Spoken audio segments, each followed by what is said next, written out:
こんにちは。ウールと申します。英語で続けてます。Hello everyone. So I'm from Turkey. I was born in northeastern part of Turkey, which is close to Georgia, Russia. But I lived all my life in Istanbul. Istanbul is a big city with 15 million people. It's like Tokyo, very much like Tokyo. Like when I go to Tokyo, I feel like Tokyo has a special soul, a special feeling, character. Istanbul is the same. When you go to Istanbul, you feel this city is different. Ankara is capital city of Turkey, but Ankara is, I live there, Ankara is different. It doesn't have characteristics. But Istanbul, I think, is a special city. So I recommend you to go to Istanbul one day. And if I'm going to be there, please visit me there, okay? Currently I'm living in Sapporo, but I'll go back one day to Istanbul, and please come to visit me, okay? And today maybe I can talk about a little bit what I do in Turkey, what I do here, and maybe I can give you some of my opinions about Turkish business versus Japanese business. What are the differences and similarities? So I work for Toyota, Turkey. Toyota has a big company in Turkey. Toyota produces 250,000 vehicles. Auris, Corolla, now CHR I think also. So it's one of the biggest factories of Toyota in Europe is in Turkey. I worked there for 10 years, so I know a little bit about Japanese way of doing business. And also I worked for Turkish companies before, so I know a little bit of Turkish companies as well. So let me first start with economies, the scale of the economies. Turkish economy is about $1 trillion in GDP, gross domestic product. But Japanese economy is about $7 trillion in GDP. That means it's 7 times bigger. Japan is 7 times bigger. And that makes a huge difference. Japan has very big companies like Toyota, Mitsui, Mitsubishi, Itochu, Marubeni, many big companies. In Turkey, we don't have a lot of big companies. Now, recently, we are developing big companies, we are producing big companies, now we are having big companies, but not still as big as Japan. So that makes a difference. What kind of a difference does it make? Like me, I graduated from Istanbul University in 1994. When I graduated from that university, there was not many jobs available. Because there was not many companies, right? There are a lot of students graduating from schools, but there are not many companies. There are not many jobs. So that makes a lot of difference. In Japan, maybe I don't know now, but in 1990s, I mean, there are a lot of companies, lots of good jobs, good, well-paying jobs, right? So what happens in Turkey is when people graduate from university, some of them has to do their own business. They have to be entrepreneurs because there is no job. Some of them can, find jobs, but some cannot. So that makes a difference. They have to take risk. They have to do their own business. So that's why I think one of the differences between Japanese youth and Turkish youth is, or Japanese business people versus Turkish business people, is that Japanese are more risk averse. That means they don't like risk much.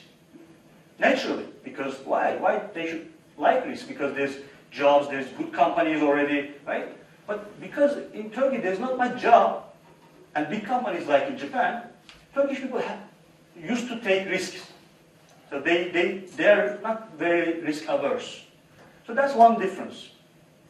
Another difference is about passion. So when you have a passion to do something, then you are successful already because you put your heart into that thing that you want to do with your passion, then you are very likely to be successful. So I think in that sense, Japanese people are more passionate about their jobs. They're more focused. They're more motivated. They're more passionate about it. In Turkey, I think Turkish business people are good at starting business, but then they're likely to lose motivation, likely to lose focus, because they don't know what their passion is. So passion is another key factor, I think. You need to figure out what do you like, what you like to do.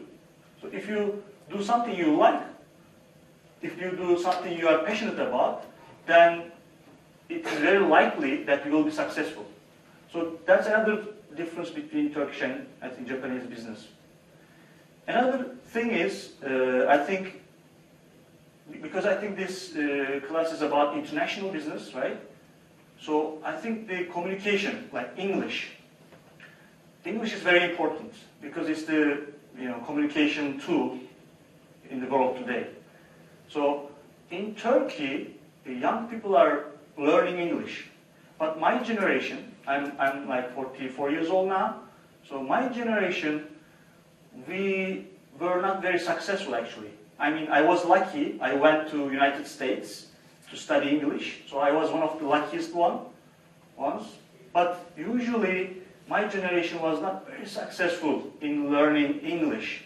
Now, young generation is more focusing on learning English, and they are more successful. There are a lot of young people in Turkey now who can speak English. But in the past, it was very low. Number of people who speak English was very low. So it's increasing little by little. I think in English speaking skills, Japan and Turkey is very similar. I mean, in Japan, young people are trying to learn English. I think there are a lot of focus now, even with the government, Japanese government, I think, to push English as a language, the word language, and for a second language. So, but still, I think Japan has to do more. Turkey has to do more too, because it's very similar. Not many people are able to speak English. So that's the similarity. I mean, in terms of risk, I think there's the difference, and I think Turkish people are able to take more risk. In terms of passion, I think Japanese people are more passionate, more motivated, more focused about their jobs. And in terms of similarities, I think the English skill for international business, both Turkey and Japan has to do more about developing English learning skills, English speaking skills. So I don't know how much time I have. Oh, I have 2 more minutes. Okay. So maybe I can also tell you about what I do. So because I can speak English, I was able to work for like Toyota, because in Toyota Turkey, we had Japanese business people, Japanese managers. So we had, and I didn't know Japanese, and many Turkish people didn't know Japanese. So we had to communicate in English. So I was able to work for Toyota because I knew English. I speak English. I was able to work for an American company called Crown because I was able to speak English. I was able to communicate with them. So when I worked for these companies, I was also able to follow up what was going on in the world, because I could read in English, I could listen, I could learn things, right? Listen things like Apple, Google, Facebook. I mean, you can read all of these in Japanese, in Turkish too, but there's always a benefit to learn these things from original language, English. So when I was learning all these things, I had a passion. I figured out that I had a passion about technology. So I started investing in Turkish technology companies about like 4 years ago in Istanbul. It's called like startup companies, startup technology companies.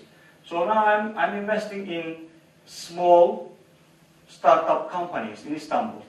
Like it's not like maybe like Crowdworks in Japan. Anybody knows Crowdworks? Or like what was the other one? Lancers.jp. Do you know these internet companies?